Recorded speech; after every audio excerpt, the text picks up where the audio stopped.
On that subject, joining us now, old friend, South Carolina Senator Lindsey Graham. Senator Graham, wonderful to see you, sir. Thanks for helping us out. Thank you. I got a million questions, and I hope you'll help us with some answers. First up, was President Biden, in your judgment, Lindsey, was President Biden resolute enough, tough enough, hard enough, or was it too much, diplomatic speak, concessionary types things? How do you read the virtual call yesterday? Well, I really don't know because I didn't see it all, but I know this, that if Donald Trump were president, Putin would not be doing this. And the reason he has 70 to 90,000 troops on the Ukrainian border, he's testing Joe Biden after Afghanistan. So what I want to do here, I want to help President Biden where I can. I oppose him almost on everything. But I believe Congress has a lot of bipartisan support to tell Russia that if you invade Ukraine, Putin, that we will annihilate your economy, we'll make your life miserable, and we'll fully arm the Ukrainians to extract a heavy price. So what am I going to do? I'm going to draft up a resolution trying to get Congress on the record to let Putin know you're not just dealing with Joe Biden, you're dealing with the entire congressional apparatus. That you may doubt Biden's capabilities, but you're sure as hell not going to doubt mine. Senator, I thought one of the biggest mistakes that I think plays a role here, maybe not the most important role, I don't know, you know more than I do, just saying, it was a gift to Putin to take the sanctions off the Nord Stream 2 pipeline. Right. Why now? There's an amendment, I believe on the floor of the Senate, there's an amendment that would restore the sanctions on Nord Stream 2. I thought it would be a good thing for Biden to, put his stamp on this thing and say, okay, we're going to do that regardless of the outcome, regardless of whether Putin invades Ukraine. Why would that be a good thing for Congress to do, Senator? It'd be a great thing to do. It'd bolster the case in the eyes of Russia that there'll be a price to be paid. But the greater question is, why would you try to go back into the Iranian nuclear agreement that has failed at every turn to stop Iran from being the world's largest sponsor of terrorism? During the negotiations and the actual agreement, Iran has dismembered Yemen, Syria, and they're the largest state sponsor of terrorism. Why would you give Putin a reward when he's done nothing but be the most destructive force in Central Europe? So the Biden approach is to coddle and reward people no matter what they do. The Trump approach was, if you don't help me do the right thing, I'm going to crush you. That was the Ronald Reagan approach. You know Ronald Reagan well. Why do we have a problem with China, Russia, and Iran? They see Biden is not up to the test. They're testing his mettle, and they're finding out he's the Tin Man. Why is it that all the reports say if Russia invades the Ukraine, they got to building up to 175,000 troops, Senator. Right. If Russia invades Ukraine, then we're going to slap on these tough sanctions in Nord Stream and banking in your inner circle and the oligarchs. But, Senator, I think Russia's done a bad thing right now. And secondly, they referred, I think we have a soundbite. I want you to hear the National Security Advisor going back to 2014 with the Crimea, which, if my history is right, is still run by Russia. They just annexed it. Take a listen to what Jake Sullivan said, please. I will look you in the eye and tell you, as President Biden looked President Putin in the eye and told him today that things we did not do in 2014, we are prepared to do now. Now, Lindsey, I don't know what the heck that means. I think it says, by the way, the Obama-Biden policy was a complete failure. But what kind of things we didn't do then we're prepared to do now? Senator, what does that mean? I don't know what it means. I know this, that between 2014 and today, you had Donald Trump. Do you believe the Russians, Larry, would be doing this on Trump's watch and your watch? We would annihilate the Russian economy if they tried to invade Ukraine. One, why does it matter to us if Russia invades the Ukraine or tries to take over Taiwan? Let me tell you why it matters. You can't live in a world where people take land and property because they have the ability to do it through force. if you want an ordered society, when somebody comes into a business and wipes it out and steals everything and nobody goes to jail, you'll eventually lose the ability to conduct business. We're losing the streets in the United States. We're becoming a lawless nation. Do you really want to spread that to the world? The Ukrainians in 1998 gave up the nuclear weapons they had with a promise that if you give up your nukes, we will protect your territorial sovereignty. Russia, Britain, and the United States entered into that agreement.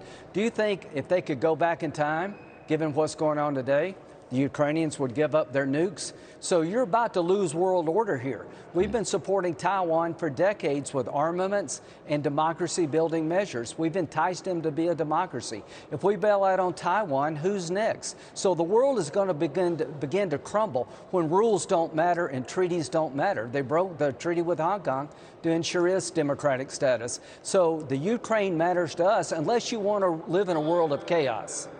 Why didn't President Biden say this directly to Putin? I mean, this is the part I just don't understand. He said, things we didn't do 7 years ago, we're going to do today. I have no idea what that means.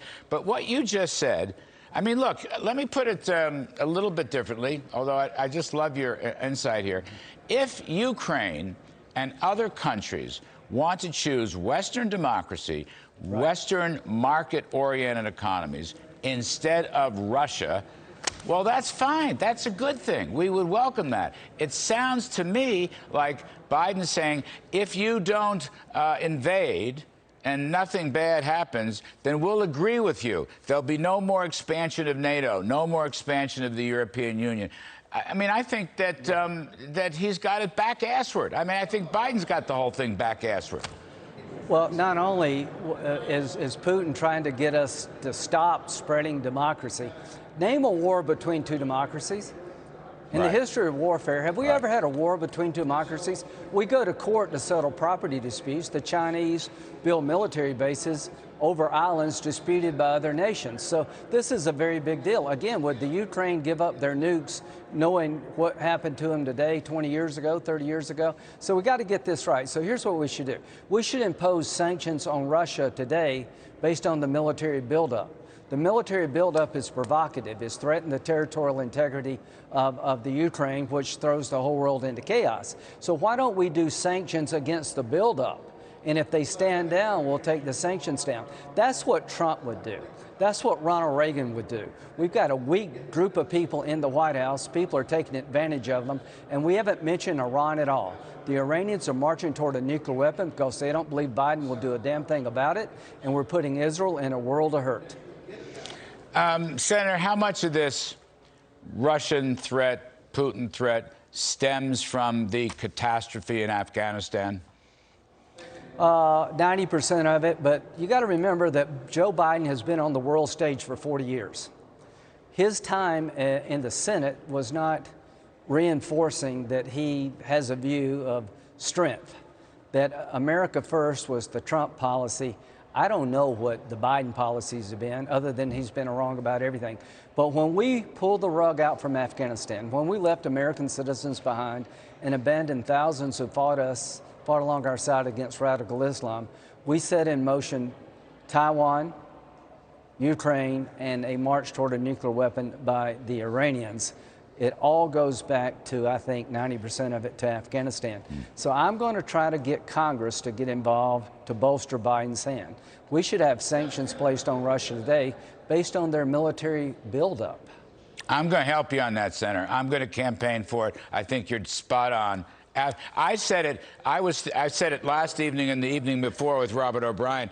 We should have slapped on the Nord Stream 2 sanctions again. Yes. But you know what? You're saying even broader economic and banking sanctions. I love that. I'm going to campaign for that. I think that's a terrific idea, sir. Last one, Senator Graham, regarding Taiwan. How does this affect China and Taiwan? Well, I think if the Russians get away with this to back us down in terms of being friendly to the Ukraine, trying to expand NATO, NATO's a good thing, not a bad thing.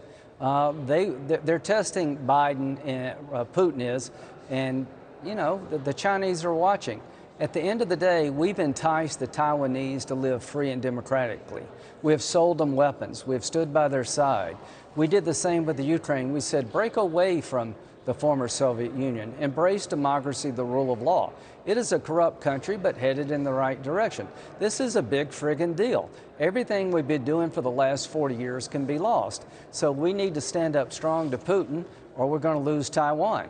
We need to revisit what we did in Afghanistan, and we need to be telling the Iranians pretty quickly here that if you continue to enrich at 60 to 90% level, then military force will be used to stop your program. Quick pivot, last one, sir, I promise.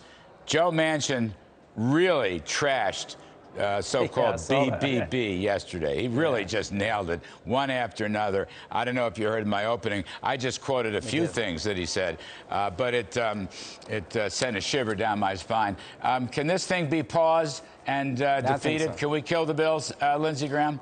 Yeah, I think so. So Friday, I will get a score from the Congressional Budget Office. I, along with a ranking Republican in the House, has asked the CBO, the Congressional Budget Office, to score a bill better without sunsets. You and I know that these new programs won't go away in 1 year, 2 years, or 3 years. They're never going away. Ronald Reagan said the closest thing to immortality on earth is a government program. So Joe Manchin has said the reason the bill's at $1.7 trillion is because of budget gimmicks that artificially limit the length of these programs. So Friday afternoon, the Congressional Budget Office is going to score the bill as if these programs lasted for 10 years, not 1 year. They're going to give me a number about how that would affect the deficit. I think it will double the cost of the bill and increase the deficit 7 or 8-fold, which I think will be an off-ramp for Joe Manchin. Yeah, there you go. Senator Lindsey Graham, thank you, sir. You know, sir, our new show is not official until you come on. Now it's an official show. I shall return. Thank you, sir. Appreciate it very much. Great to see you.